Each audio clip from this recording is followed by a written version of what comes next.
Welcome to an interview edition of Your Daily Detroit, recorded on Thursday, March 21st, 2019. I'm Sven Gustafson. And I'm Nuri Gocay, sharing what to know and where to go in Metro Detroit.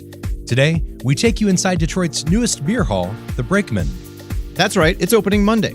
We went down today for an advance peek and spoke with the partners from NoHo Hospitality, Joshua Pickard and Luke Ostrom. Brakeman occupies a wedge-shaped building that was formerly a surface parking lot and abuts Parker's Alley. It's part of the Shinola Hotel development that's creating a lot of buzz downtown. But I gotta say, anytime we take out a surface parking lot in the middle of the city, I'm all for it. Yeah, for sure. Let's get to that conversation right after this note from a sponsor. Daily Detroit is brought to you in part by the Rattlesnake Club. It's open for lunch, dinner, or small plates. You can check out views of the International Skyline and the Detroit Riverwalk. The Rattlesnake features a seasonal menu of locally sourced ingredients, daily happy hour specials, and an award-winning wine list. Make your reservation today at rattlesnakedetroit.com.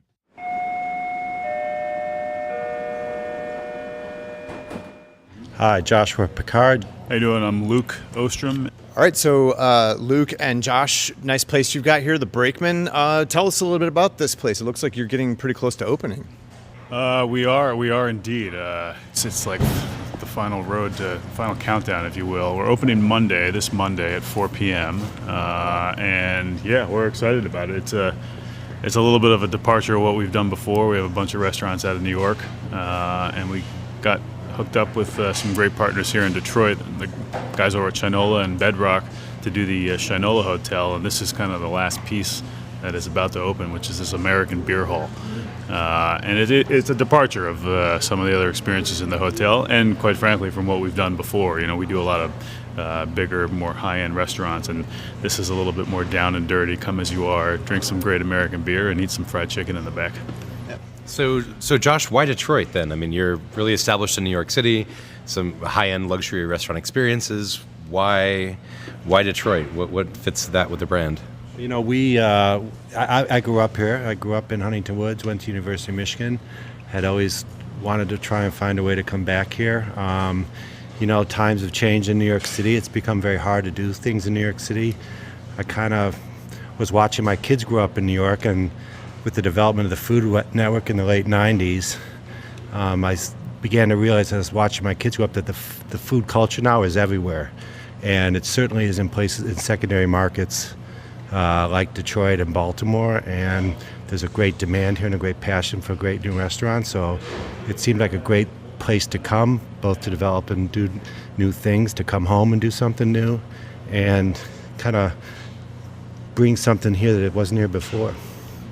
Can you guys talk a little bit about the menu and what people can expect here at Brakeman? I mean, the whole idea is a little bit of a celebration of American Beer Hall. So, you know, we have the experience is intended to be pretty interactive. If you come here as a guest, you show up through the front door, and then you actually go to a beer token booth at the front, and you get tokens for the beer bar. It's all draft beer. Each token $7. Every beer is the same price. You can get a flight of 3. Taste a few different ones also for a single token. We do also have a liquor bar, not tokens, because stuff costs different prices at liquor bar, obviously. So it's interactive. You get your tokens, you get your beers. We get 8 beers on draft. We're trying to keep it mostly quote-unquote local. It's not all Detroit beer. It's more Midwest selection of craft beers. There might be every now and then a nod to something craft from New York or upstate New York. And they'll rotate seasonally as much as possible. We can rotate them as much as we want. And then full liquor bar. The liquor bar has a couple of frozen cocktails, fun things like frozen Paloma, frozen Negronis, stuff like that, which will be pretty fun. And then the full call bar, good American whiskey selection. In the back, we have this other little spot right here called Penny Red's, which is our fried chicken spot, opening simultaneously to the Brakeman, and is really the food for the Brakeman. It's own spot. You can come in off the street just for Penny Red's, but you can also get food from here. And again, interactive. If you want a beer, you go get a beer. If you want food, you go get food. And it's a short little menu. Buckets and biscuits is the whole idea. Fried chicken and honey butter biscuits, a few chicken sandwiches, a bunch of sides. Did a little collab with the ladies over at Sister Pies. We'll do like one pie a day, rotating type of thing, which is kind of cool. And we have some, sodas and some tall boy beers in there also, which is a little departure from the beers we have on draft, whereas that's a little more craft in the Brakeman. Those are a little bit more old school, like PBR Easies, Strohs, Miller High Life, stuff like that. And you can bring those in and out, no problem. It's meant to be casual like this, so it's there's no reservations, there's no waiters. Yeah, I was gonna say it's like it's serve yourself basically. Yeah, it's much different from what we've done before. It's very different. You can, however, we do have some beer tap tables you can reserve, where you get to buy the table for an hour. It's also a little bit quantity controlled, not just time, so people aren't killing it. But you can reserve those beer tables either when you come up or walk in. But different from what we've done, more casual, no waiters. We've got TVs for the first time. We've always been kind of anti-TV in our restaurants, but we have about 14 screens here to play the sports, which things make sense for the beer garden. Now, looking around, it looks like a lot of fun stuff in here, too. I see beer pong. I see shuffleboard. This place looks like it's going to be just a great place to hang out on any given night. Yeah, I mean, that's the kind of, we wanted it to be so you finding little hidden moments all around the spot. So we made some custom beer pong tables for those who want to partake. Shuffleboard, you're right, foosball. We have this alleyway out here, and actually all these window bays, it's a lot of windows in here, as you can see. They all open up kind of like garage doors, so when it's warm out, you sort of have this indoor-outdoor from every angle, air flowing through. And we'll have some seating out in the alleyway. We'll throw some ping pong tables out in the alleyway as well. And, grab some fried chicken, throw some cocktail, play some beer pong, watch some sports, do whatever you want to do. I think 4 tokens gets you a pitcher of beer, 64-ounce beer, a bunch of cups, a couple ping pong balls, and you can go at it over there. All the games will be free except for, obviously, the beer pong. You'll buy the pitcher set, if you will, and then play away. I would be remiss if I didn't mention the appearance of this place. It looks great. White and black are the primary colors. Looks like you've got like kind of glazed brick on the walls. Some mirrors here on the support beams and everything. Can you talk a little bit about some of the finishes and everything that are in here? And was this all done like a local design firm, or? It's a collaboration. We used Gascio Studios out of New York, who also did the Shinola Hotel, and obviously San Morello, where we have our restaurant there. So they worked on this space with us as well. It was an empty lot most recently, so it's a ground up building that's been built. And you're right, there's a lot of it's predominantly kind of white and black and wood coloring, and you see that a little bit in the branding also. But distressed mirrors and glazed brick, like you said, and a lot of metalwork. A lot of like great lighting all over it. Lighting's pretty important for us in design, just because it really creates the vibe, I think. So there's a lot of lights in here, obviously, which is great.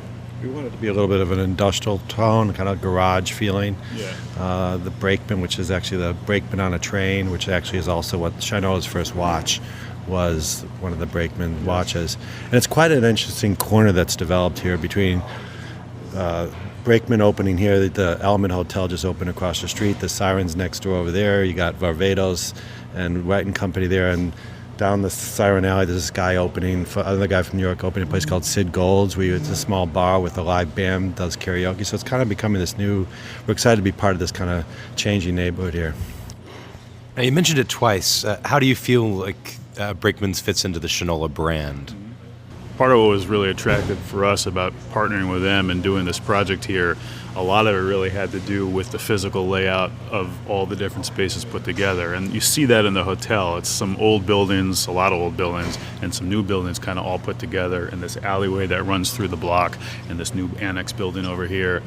And for us who do, we curate a lot of restaurant, food and beverage, lifestyle experiences, it's always a little bit of a joyful gift when you have a lot of stages to do different things. So when we started talking to them, we kind of rallied everyone around the idea of let's do a lot of different things instead of one singular thing. So not just a hotel guest, but Detroit community as a whole can have a lot of different experience. They can come here for a lot of different reasons. So, whether you're hanging out in the living room, which is a very Shinola experience in Shinola Hotel in the living room, or you're having an Italian meal and a pizza at San Morello, or a great cocktail at Evening Bar, or you're like playing beer pong down the way. I think Shinola I believe, really tries to be like super approachable to everyone, and they try to offer that like user experience for everyone. So I think this fits in pretty good as far as, being really come as you are, casual, have a good time.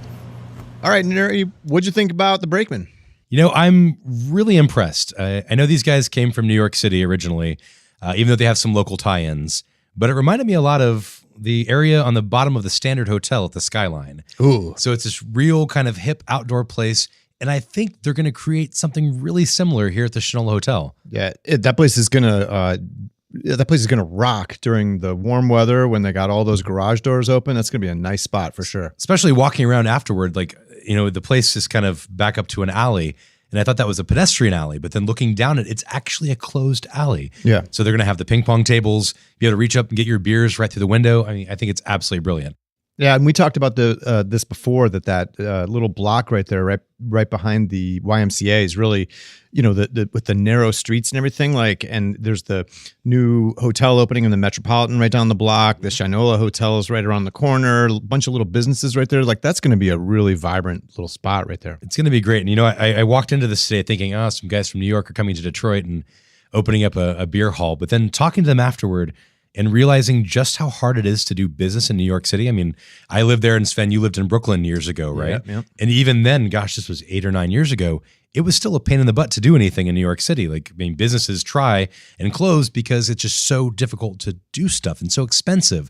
So the fact that they brought 8 or 9 people from their team in New York and have now moved to Detroit, I feel really good about this, and I think it's really awesome what they're doing. And what did Joshua say? In New York, you need a lot of money. Here in Detroit, you just need a good idea. That's pretty interesting. Best line of the entire thing. I wish we would have caught it in the interview. All right, before we let you go, friends, wanted to take a minute and wish a happy 150th birthday to legendary Detroit architect Albert Kahn. He was born on this day in 1869 in Germany.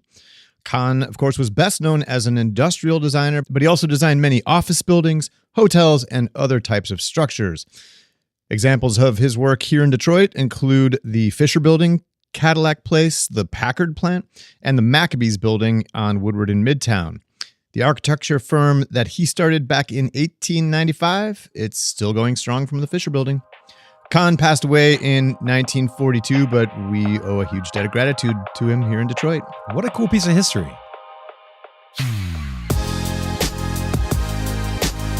Well, thanks for listening. If you love the show, be sure to tell a friend. It really does help us to grow the show. Also want to give out some thanks this week as it's our Thursday show, although we do intend to have a bonus episode for your feed this weekend. Stay tuned for that. Thanks to Jer Stays, Silent Jer today. He was behind the scenes, made that interview happen. Also, thanks to our contributors, Cheyenne Nosarini, Randy Walker, Bob and Dave over at Podcast Detroit. Nuri, thank you for helping out today on the interview. It's great to sit in the big chair. With that, I'm Sven Gustafson. And I'm Nuri Gocay. Take care of each other, and we'll see you around Detroit. You're listening to the Podcast Detroit Network. Visit www.podcastdetroit.com for more information.